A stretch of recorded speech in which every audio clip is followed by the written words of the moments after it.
Tanya from Created Health, Nutrition and Fitness. So I have had quite a few people asking me how I am coming along with this cast on my hand, with this broken wrist, hand, thumb situation.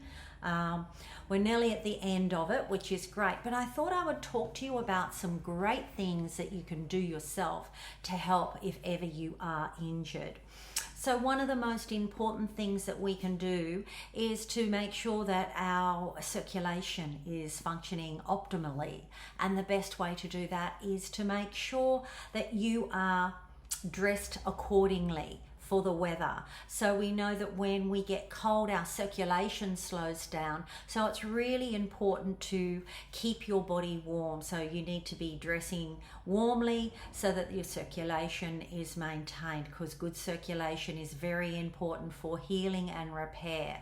Also, the other thing that I've been doing is just using a heat weat every now and then, and just holding onto a heat weat to get some heat happening in my hand, in my wrist, as well as making sure I'm dressing appropriately for the weather. The other thing that I've been doing is I've started doing some infrared sauna treatments. Now, there is so much research around infrared and various health benefits for various conditions. But the most important thing with infrared is it, because of the heat that it creates, and you can go in there with plaster, unlike a steam room or a normal sauna. So your infrared sauna will allow a plaster to go in and experience that lovely warmth.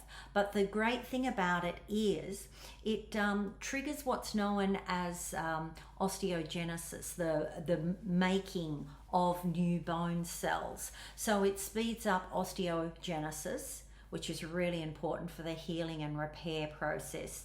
It also accelerates the collagen deposits within the bone. And also collagen makes up your tendons and your ligaments as well. So bones, tendons, ligaments, skin, all of that needs the collagen.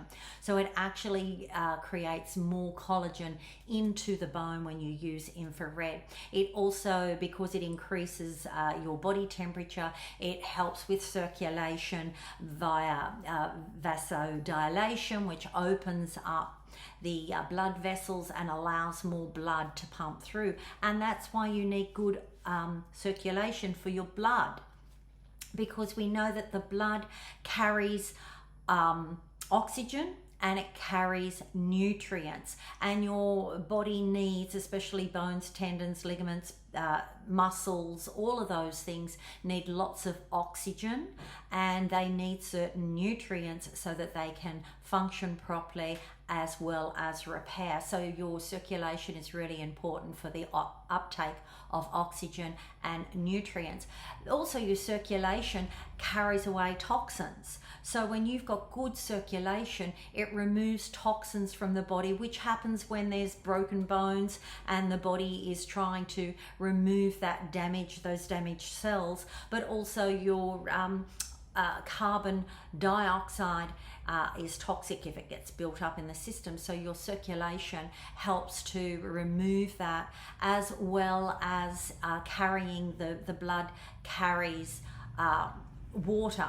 And your water helps to keep you hydrated, and when you are hydrated, that also helps with your circulation. So I've been making sure that I'm keeping on top of my water, as I always do, but being more mindful and being more proactive than ever before. The other thing is to stabilize my body temperature. One of the great things I've been doing is having my ginger tea. I love a good ginger tea, especially of an afternoon. I'm not sponsored by anybody, but that doesn't matter. Ginger is really good for your blood circulation, warming up the body. The other thing I'm doing is I'm adding a little bit of cayenne pepper, just like a a quarter of a teaspoon in my coffee, and that helps with that thermogenesis within the body, keeping your circulation going, keeping your body temperature up. So there's lots of different fun things that I've been doing to make sure my circulation stays up. The other thing with circulation is it stimulates muscle stamina. So you want to keep your muscles firing up. Even though I'm not doing a lot of muscle building work as such, I am mindful that I want to maintain my muscles and keep that stamina within the body going, and having good circulation will do that.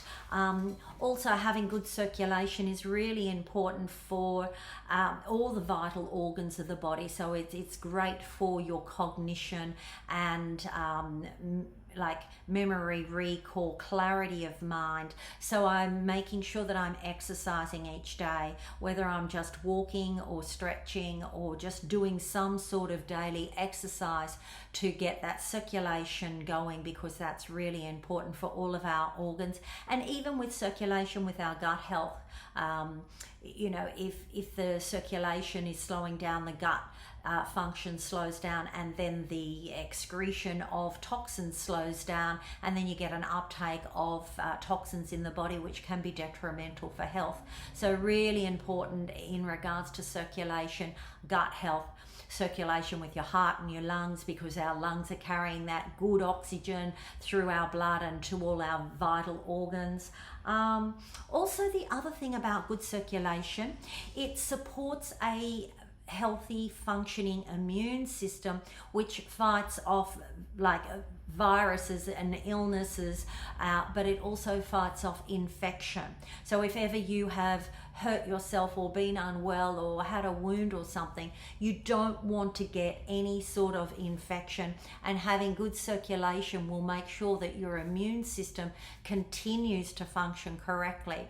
So look, there's so many things that we can do to assist our body, even though our bodies are amazing, and if we do give our bodies the right environment, our bodies know what to do, and our bodies do repair themselves. We just need to give our bodies the right environment so that we can work with our body and not against our body. So hopefully, you know, a little bit of cayenne pepper in your coffee of a morning, increasing your water intake, having some nice spicy ginger tea on a regular basis, getting a bit of movement happening. All of these things, the infrared, and one thing about that infrared just before I go, infrared is really important not to do it as soon as you've broken a bone, because you want the bones to start to heal, and then once they've started to heal, you want to then support that acceleration of the building, that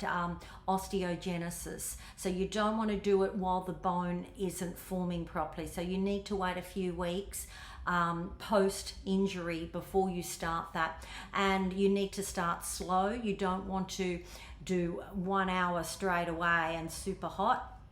You want to make sure that you start around 20-30 minutes and do that several times a week. So the research shows that it's 2 to 3 times a week, and even if you can do it for like 4 to 6 weeks, that's where you get the best results with your infrared. So there's so many things that we can do to help ourselves, because at the end of the day, our health is our wealth, but also our health is our responsibility. I'm Tanya from Created Health.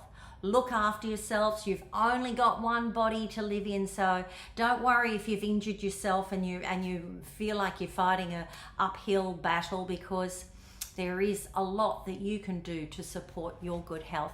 And if you are having any issues and you'd like to work with me, please reach out. I would love to help and support you in your health and wellness journey in life.